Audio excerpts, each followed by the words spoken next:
Bismillahirrahmanirrahim. Assalamualaikum warahmatullahi wabarakatuh. Universitas Muslim Indonesia Makassar adalah salah satu perguruan tinggi Islam swasta tertua, terbesar, dan terkemuka di kawasan Indonesia Timur. Universitas Muslim Indonesia Makassar didirikan pada tanggal 23 Juni 1954 yang diselenggarakan oleh masyarakat dalam bentuk yayasan, yakni Yayasan Wakaf Uni, yang berlokasi di Jalan Urip Sumoharjo nomor 5. Universitas Muslim Indonesia Makassar sebagai lembaga pendidikan dan dakwah yang memiliki peran dalam menghasilkan sumber daya manusia yang berkualitas, berilmu amalia, beramal ilmiah, dan akhlakul karimah. Universitas Muslim Indonesia merupakan kampus swasta yang sudah terakreditasi A. Proses pendidikan di UMI memberikan nilai plus kepada anak didiknya melalui pengembangan akidah, etika Islam, dan pencerahan kolbu yang akan melahirkan sumber daya manusia yang unggul, mutu, dan islami.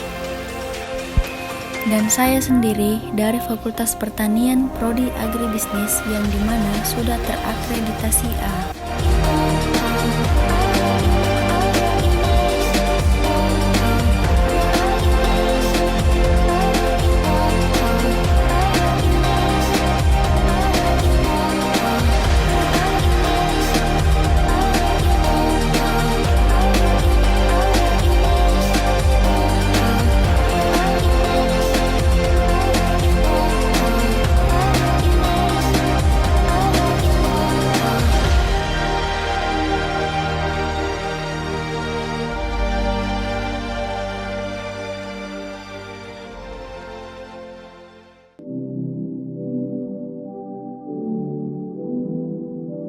Bismillahirrahmanirrahim.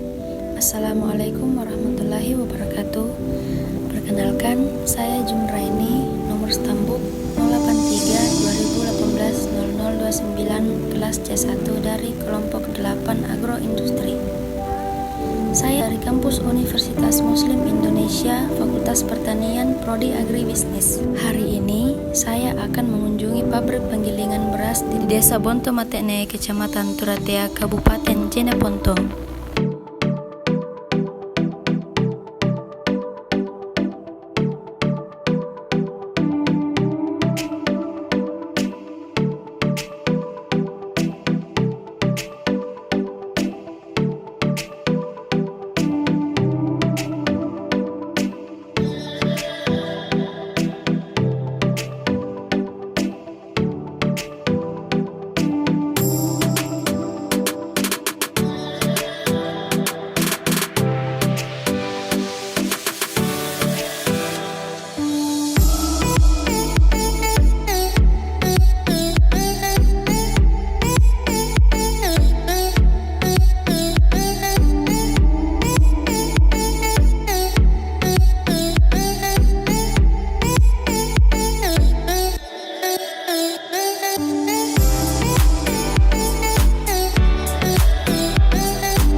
Bismillahirrahmanirrahim. Baiklah, saya akan memaparkan hasil praktek lapang mata kuliah agroindustri yang dikoordinator oleh Ibu Insinyur Rashmada Rashid MM selaku dosen mata kuliah agroindustri.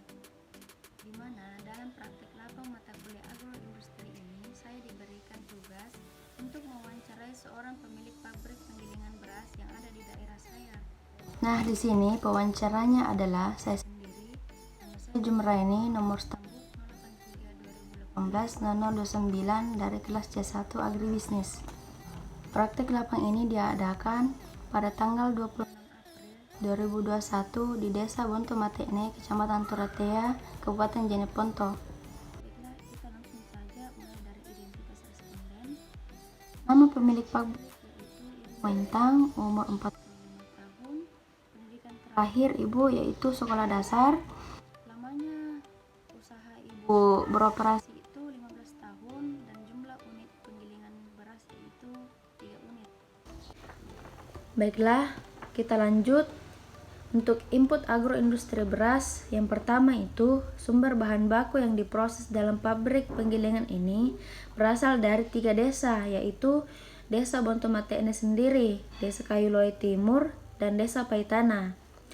Pabrik penggilingan ini berproses setiap hari.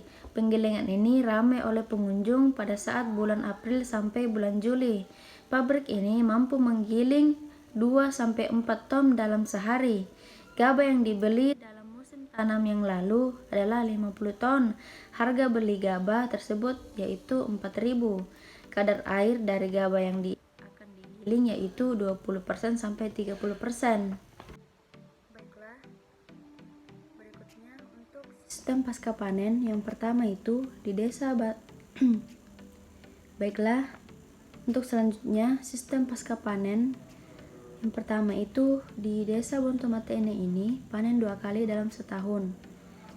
Di desa ini sudah memakai alat atau mesin combine untuk memanen, tetapi masih ada sebagian kecil memakai alat tradisional.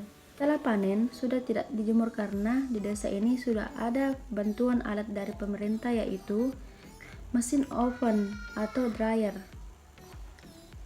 Gabah dirontokkan 2-3 hari setelah panen menggunakan alat perontok padi atau power thresher. Untuk gabah yang sudah dirontokkan diangkat menggunakan mobil. Proses penyimpanan gabah yaitu dikeringkan menggunakan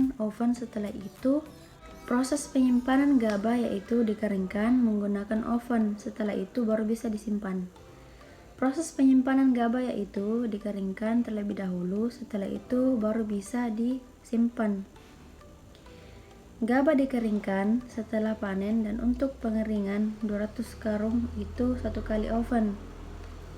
Gabah yang sudah dikeringkan bisa bertahan sampai bertahun-tahun, tetapi gabah yang belum kering bisa cepat rusak karena kadar air yang masih cukup tinggi. Kondisi dan karakteristik usaha penggilingan beras. Yang pertama itu, usia penggilingan pabrik milik Ibu Maintang adalah 15 tahun. Pabrik Maintang adalah pabrik milik pribadi yang mempunyai 3 orang tenaga kerja. Harga beli mesin penggilingan adalah sebesar 15 juta. Mesin penggilingan sudah beroperasi selama 15 tahun. Beras hasil penggilingan dipasarkan ke CV Anjas, Bulog Jeneponto, bahkan sampai ke Selayar. Di desa ini mempunyai 2 usaha penggilingan. Untuk selanjutnya, produksi dan harga. Yang pertama itu, hasil gilingan yang menjadi beras adalah 1-2 ton per hari. Sistem pembayaran kalau ada petani yang menggiling gabahnya yaitu dengan sistem barter. Apabila petani menggiling 20 liter, pemilik dibayar 1 liter beras. Harga beras pada saat di penggilingan yaitu 8.000 per kilogram. Itu beras bromo. Gabah yang dapat digiling dalam sehari yaitu 2-4 ton. Selanjutnya untuk dukungan permodalan. Yang pertama itu untuk penggilingan Ibu Maintang tidak ada bantuan dari pemerintah, murni dari modal sendiri. Sumber modal yang digunakan Ibu Maintang untuk memberi penggilingan yaitu dengan mengambil pinjaman dari bank. Permasalahan yang dihadapi Ibu Maintang yaitu membutuhkan mesin yang lebih canggih dan bisa meringankan pekerjaannya. Harapan Ibu Maintang sebagai pemilik penggilingan, semoga para petani bisa menghasilkan banyak gabah yang berkualitas, dan untuk pemerintah semoga bisa membantu memperhatikan para petani dan membantu Ibu Maintang untuk mengembangkan penggilingan di Desa Bontomatene. Itulah tadi hasil wawancara pabrik penggilingan beras di Desa Bontomatene, Kecamatan Turatea, Kabupaten Jeneponto. Lebih dan kurangnya mohon dimaafkan, dan saya akhiri wabillahi taufik wal hidayah. Wassalamualaikum warahmatullahi wabarakatuh.